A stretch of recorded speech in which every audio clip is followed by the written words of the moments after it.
Okay, it's me, the Muppet who bought the 370Gt with the no compression engine, or what we assumed was a no compression engine. But anyway, I'm going to show you sort of what I've found so far. It's been an amusing journey. Of course, you know, the typical thing that you're going to encounter first, if you're like me, is that the day that you want to work on your vehicle, it's probably going to rain, because that's just Murphy's Law, and that's sort of how it works, and that's kind of pretty much what I'm looking at. It's definitely going to rain today. Yeah, now I've got the tools, it's apparently going to rain for a few days, so there you have it. Anyway, I'll show you the first things you're going to encounter if you've never done this before.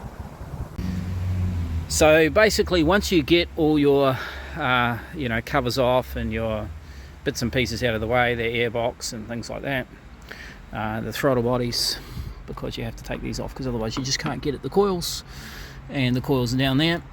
The next thing you're going to find is that once you've unplugged all the coils and everything, is you get the coils out and you go to get your socket extension, like I have, and because I don't have my tools here, normally I have a lot of tools, you see, but of course I don't have tools because of my holiday, so I've sort of been borrowing and pinching tools and things like that to keep going. You find that it's a 14mm socket, a 14mm spark plug, and you go to put your smallest spark plug remover down the hole, and oh no, it doesn't fit!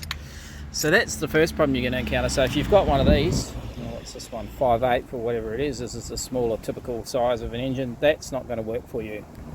And what you actually need is one of these. This is quite a nice little magnetic one. Let's see if I can show you what it is. 24mm. So this is a 24mm narrow wall socket, and you need to have one of these. If you don't have this, you can't get down that hole. So if you've got one of these with the narrow wall on it, oh, it's your friend, it works. Hooray! Isn't that amazing? That's great. Yeah, so anyone who's worked on a motorbike, I used to work on a lot of motorbikes, and motorbikes are the same. Typically, this is what you need, and of course I have one of these, but not here. So that was, I went and bought some tools and didn't even think about this, and that was the first thing I encountered, was that problem. So that was a tad annoying, you might say. And then of course you're going to encounter another problem, because the next thing that you're going to need is you're going to need one of these, because how are you going to check your compression if you don't have one of these? You've got to have one. And of course I was able to borrow some, but again the same problem, they're the wrong size. They don't get down the plug hole. So you need one again that has the same thread size and narrow enough to get down that plug hole so that you can do your compression test.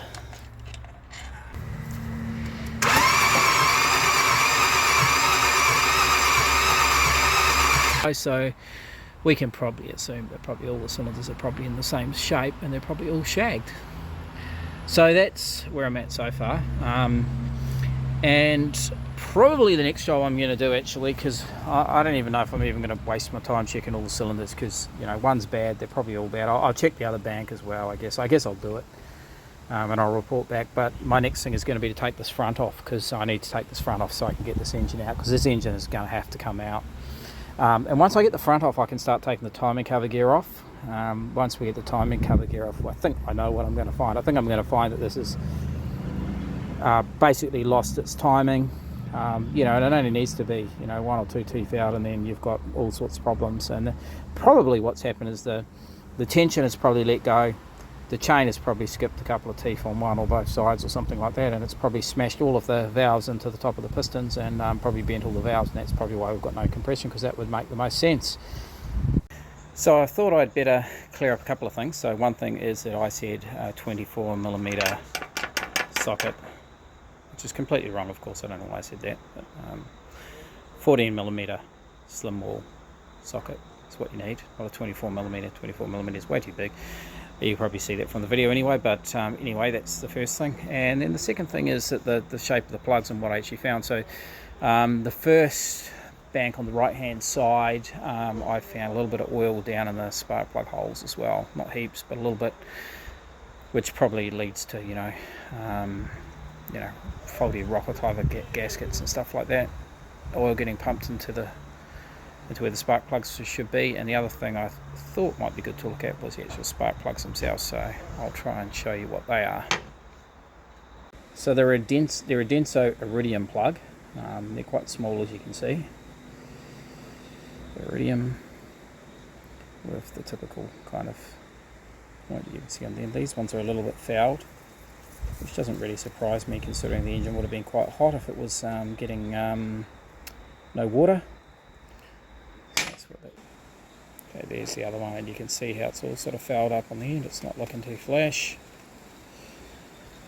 Probably could do with replacing as well, but they're fouled basically.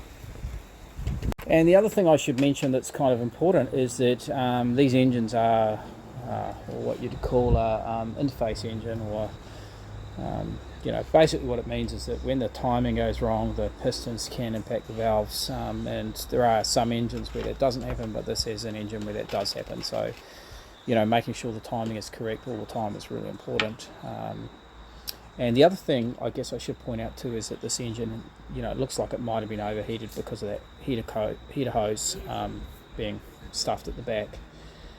And, you know, if it's been overheated, that can also cause all sorts of problems to do, because, you know, we don't know how long it was run for. You know, it could have been at night. The guy might not have noticed that it was leaking water, or that it was overheating, and who knows how long it was driven for like that. It could have been driven for quite a substantial amount of time, and if that was the case, that could also be the reason for the compression loss, because you know, rings and bores and things like that and pistons don't like being overheated, and they get wrecked and they cause all sorts of problems.